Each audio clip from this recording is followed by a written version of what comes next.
I always look so tired in these videos. So I mentioned in an earlier video that when I got back from the NOW conference, I was overwhelmed and I was physically and psychologically just drained. I've taken a week of rest, and I've been able to get some blogs and some vlogs done. Actually, a whole lot in a short span of time. And at the same time, and this may be too much information, I may have a urinary tract infection. I know that's not something that you wanted to hear, but I think that can come from periods of high stress, of just how much I had to physically struggle around the conference, because I can't afford someone to help me. I saw a blind woman there who had someone who was supporting her and helping her around the conference, as well as a stick, and I felt a little bit of resentment there because I couldn't afford someone to help me carry around the blankets and the pillows that I needed to stay warm, and because I was going to be sitting for long periods of time to keep me from feeling a lot of physical pain. And so I didn't stay very hydrated. And also the drive back, instead of being 4 hours, was 7.5 hours because of construction and traffic. It was so awful. And something like that can sometimes bring on a urinary tract infection. But the reality check here is what it takes for me to get health care when something like this happens, and why it is that I am really, really hoping that the pain will just go away, and why I don't go to the doctor. Here's what's happening for me. I don't qualify for Medicaid. I've applied for it. I don't qualify for it. So instead what I do is I go to the Urban Ministries Open Door Clinic. The thing that I love about this place is that doctors donate their time. Every doctor that I've met and talked to there has been a really awesome doctor. They have loved being there because they love what they're doing. They are there because they really want to be there. And I have had so much more respect from them, and I've had more face time with the doctors, which normally you don't get. But the problem is, it's an hour drive away. It's in sort of like downtown Raleigh, so that it's a lot more convenient and accessible for the Section 8 housing and for the bus lines, but it's not convenient for someone who is stuck in the sticks. It's an hour drive there, it's an hour drive back. I still have a copay of $20, and it has to be cash. I don't carry cash. If I don't carry it, then I don't spend it, and that's good, because I need to spend as little as possible. So I have to go by a bank and get $20 out of the ATM. And I know that doesn't sound like much, but the nearest bank is also half an hour away. So I have to, I have to go through this whole thing. And just to get an appointment, I have to call them and leave a message, because no one answers. No one answers at Urban Ministries Open Door Clinic. And then they will call me back. And if I don't get the phone when they call me back, then it turns into a phone tag. And that can take days. And then having to schedule it on a day, and then knowing that I'll go there and I don't know how long I'm going to have to wait. I don't know how long that's going to take. And additionally, I've always had trouble giving urine samples. Again, sorry for the TMI, but this is just the thing, is I have a shy bladder. I have never been able to pee into a cup.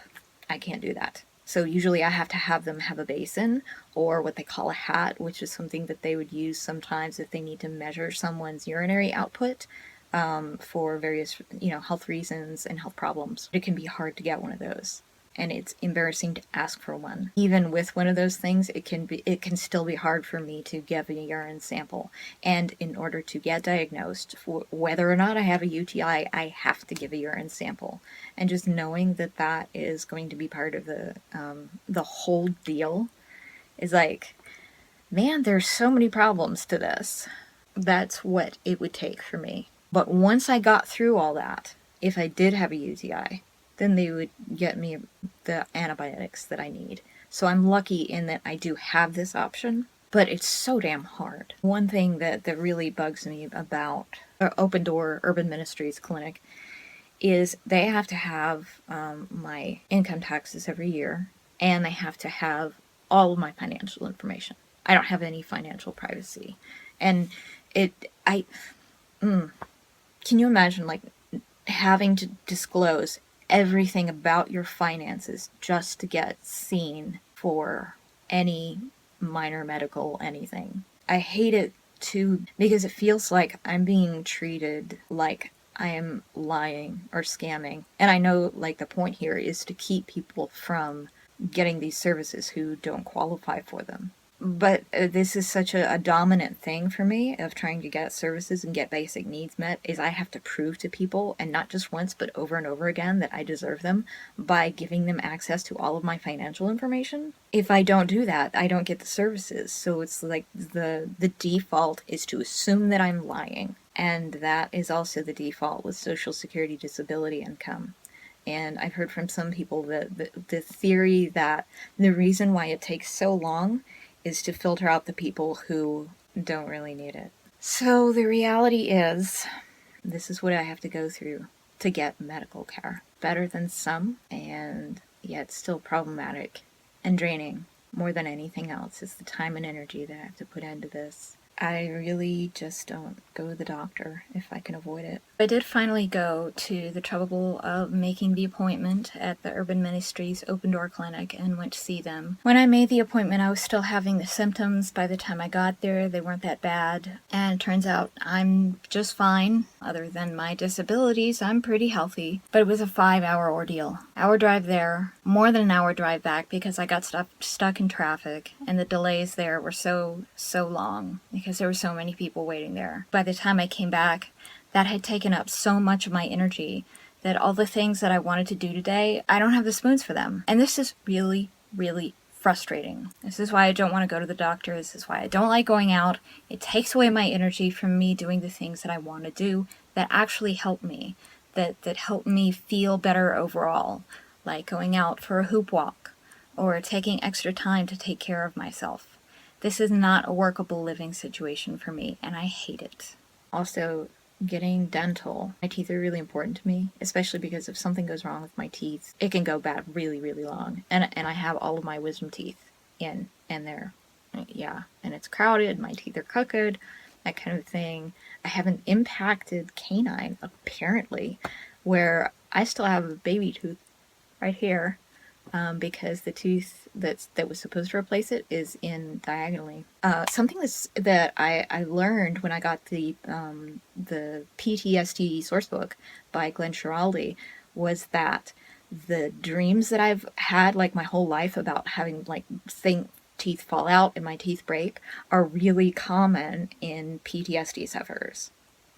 I think that's really interesting, especially because teeth are like, they're how we chew. They're a very primal survival thing of both feeding ourselves and attacking, but they also have to do with our mouth, which is how we communicate, that kind of thing. And because I felt silenced a lot, disempowered a lot, like, toothless, like my words are they don't have any bite to them, that kind of thing.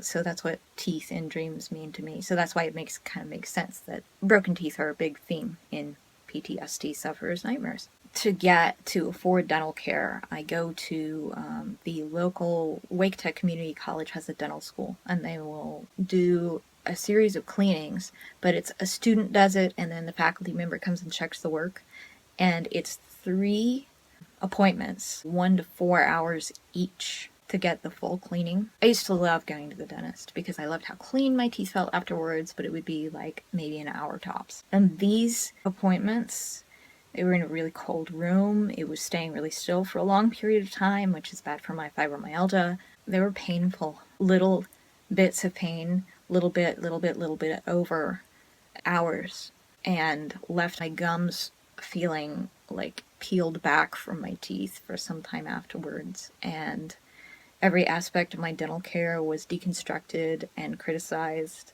even though I am one of those people that actually flosses every day and I really take care of my teeth. That wasn't good enough. By the time I got done with that, I didn't even want to brush my teeth at all. I felt so unhappy with my experiences there. And I felt especially more unhappy that I had known something that wasn't this painful and that was enjoyable, and that something that was once enjoyable was now painful and traumatic and took so much out of me physically, and caused me a lot of pain, both all over my body and in my mouth for so many days afterward. Crying over going to the dentist. This is ridiculous.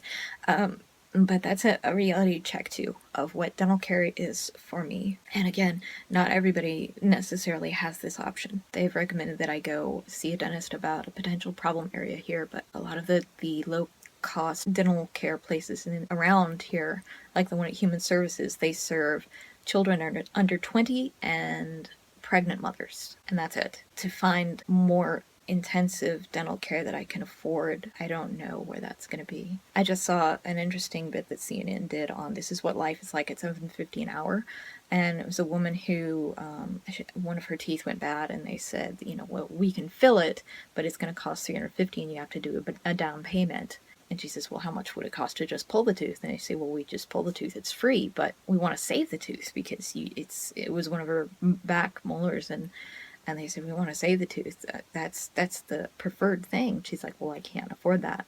This was a single working mother, minimum wage on subsidized housing, subsidized food, subsidized healthcare, subsidized childcare, and still she had to have the tooth pulled. She had to do not what was best for her teeth, but what she could afford. That made me really sad. I don't have it as bad as some, but I remember when it was better, and I miss that. There's not a lot in my life right now that I enjoy. It appears enjoyable dental care. Most people don't like going to the dentist. I used to love it, and now I don't. If I could afford a choice, I think I'd enjoy that a lot better. So that's a reality check on what dental care is like for me, too. Thank you for watching, as always.